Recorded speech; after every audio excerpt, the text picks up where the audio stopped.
Friends, तो आज के इस लेक्चर में हम बात करने वाले हैं about the structure of graafian follicle. But graafian follicle पे जाए उससे पहले कुछ नोट पॉइंट्स मैं आपको देने वाला हूँ। आपको ध्यान नहीं होगा, पिछले लेक्चर में हमने बात किया था टीएस ऑफ ओवरी के बारे में, तो कुछ रिमार्क्स यानी कि नोट पॉइंट्स है उसको मैं आपको बता देता हूँ। Then will start with the structure of graafian follicle. Okay, तो देखो सबसे पहला note, first of all friends, oogenesis। Okay, इसके बारे में हमने पहले डिस्कस किया हुआ है। ध्यान रखना, oogenesis पूरा प्रोसेस होता है जो कि हम बाद में अच्छे से डिटेल में पढ़ेंगे। फिलहाल देखो, oogenesis start even before birth of girl child. Okay, तो ध्यान रखना ये जो प्रोसेस है मैंने आपको पहले बताया, मेल में ये प्यूबर्टी से स्टार्ट होता है, that's called spermatogenesis. In case of female इसको हम कहते हैं oogenesis, जो कि बर्थ के पहले ही आपका स्टार्ट हो जाता है। दूसरा point here, around 2 million primordial follicles are present। 2 million primordial follicle in baby girl, okay, before birth। okay, ध्यान रखना दोस्तों, बर्थ से पहले जो बेबी गर्ल होती है उसके बॉडी में almost 2 million primordial follicles present होते हैं। Okay, and at the time of birth 1 million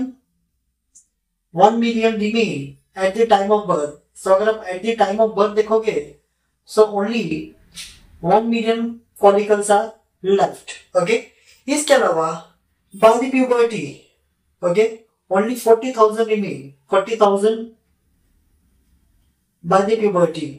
okay, तो वही बच्ची जब बड़ी हो जाती है, 12 to 14 ईयर्स के एज में आ जाती है, तब उसके बॉडी में सिर्फ 40,000 प्रिमोरियल फॉलिकल्स बचते हैं। इसका मतलब फ्रेंड्स अगर आप देखोगे ना, तो यहाँ पे क्या हो रहा है, there is a large scale destruction. यहाँ पे जबरदस्त डिस्ट्रक्शन हो रहा है आपका प्रिमोरियल फॉलिकल्स का, और इसी डिस्ट्रक्शन को हम क्या कहते हैं, एट्रेशिया। तो ध्यान रखना, यहाँ पे एक टर्म है atresia. Atresia, this is nothing but it's a large scale destruction of primordial follicles। okay, so the large scale destruction of primordial follicle is called atresia। okay, तो दोस्तों ये कुछ इंपॉर्टेंट पॉइंट्स थे जो कि मुझे आपको बताना था। ओके, अब हम चलते सीधा about the structure of Graafian follicle. अब हम बात करेंगे about the structure of Graafian follicle. Okay,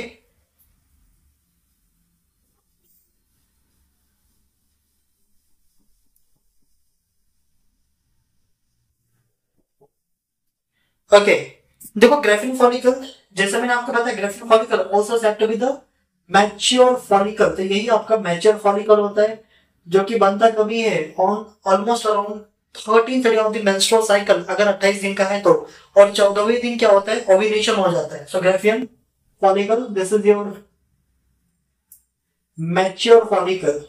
okay, mature follicle. Okay, अब देखिए स्ट्रक्चर कैसा होता है। सबसे पहले मैंने आपको बताया, this graafian follicle consist of a secondary oocyte, okay, which is eccentrically located. तो ये मैं बताऊंगा डायग्राम में। सबसे पहले आप कहिए, here this is the secondary oocyte। Okay, ये है मेरा सेकेंडरी oocyte। ओके, अब देखो दोस्तों, ये जो सेकेंडरी oocyte होता है ना, इसका स्ट्रक्चर भी हम अलग से पढ़ेंगे। ओके, इसका भी स्ट्रक्चर हमको अलग से पढ़ना, बट फिलहाल मैं थोड़ा सा आपको इन्फॉर्मेशन देता हूँ। सेकेंडरी oocyte के ऊपर जो इसका प्लाज्मा मेम्ब्रेन होता है, that plasma membrane is called vitelline membrane. Vitelline membrane के ऊपर एक नॉन सेलुलर लेयर होती है, दैट्स कॉल्ड जोना पैलोसिडा। तो मान लो ये आपका विट्रियोलाइट मेम्ब्रेन है, इसके ऊपर एक नॉन सेलुलर आपको लेयर देखने मिल जाएगी। This non cellular layer is called zona pellucida. इसके ऊपर आपका एक लेयर प्रेजेंट होता है, दैट्स योर कोरोना रेडिएटा। तो ध्यान देना दोस्तों, इसके ऊपर आपका एक लेयर प्रेजेंट होता है, this layer is called corona radiata. ये सब नाम मैं अभी लिखूंगा। This layer is called corona radiata, and above this corona radiata here there is the presence of one more layer of cells. इसके ऊपर एक और सेल्स का लेयर आपको मिल जाएगा दोस्तों, इसको हम कहते हैं discus proligerus. This layer is called discus proligerus. तो ये जो आपको लेयर दिखने मिल रहा है, this is your discus proligerus okay. इसके अलावा ये जो लेयर आपका है, this one is your corona radiata, इसको हम कहते हैं कोरोना रेडिएटा। ध्यान देना दोस्तों, ये जो दोनों ही लेयर्स है ना, both this layers are differentiated from the membrana granulosa. So these are both these are differentiated from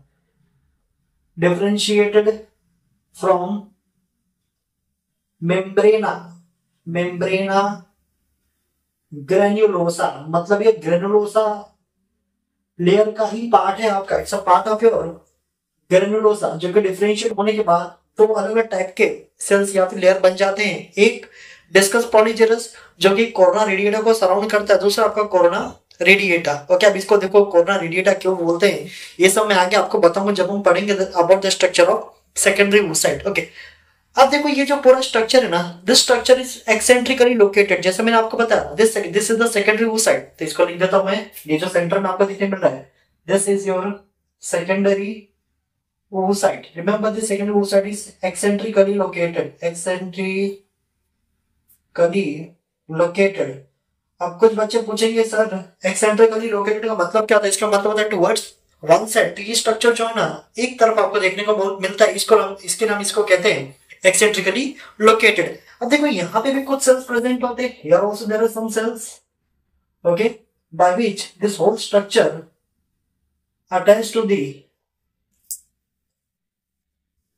another layer of cells. ये जो पूरा स्ट्रक्चर होता है ना, एक दूसरे लेयर से आपके ये अटैच होता है। ओके, एंड दैट्स योर, उसको हम कहते हैं the theca interna.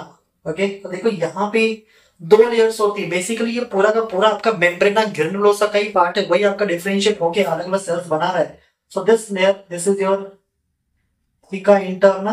Okay, this is your theca interna, and above the theca interna we have one more layer of cells and that is called theca externa। तो इसके ऊपर एक और layer आपका प्रेजेंट होता है दोस्तों, इसको हम कहते हैं this layer is called theca externa. तो यहाँ पे दो लेयर्स है आपकी सेल्स की, एक तो आपका थीका इंटरना हो गया, दूसरा आपका है थीका एक्सटर्ना। तो देखो यही जो लेयर्स है ना, ये इन्हीं का मेन काम होता है प्रोडक्शन ऑफ एस्ट्रोजन, यही आपका हार्मोन प्रोड्यूस करता है। So this outer layer is called theca externa.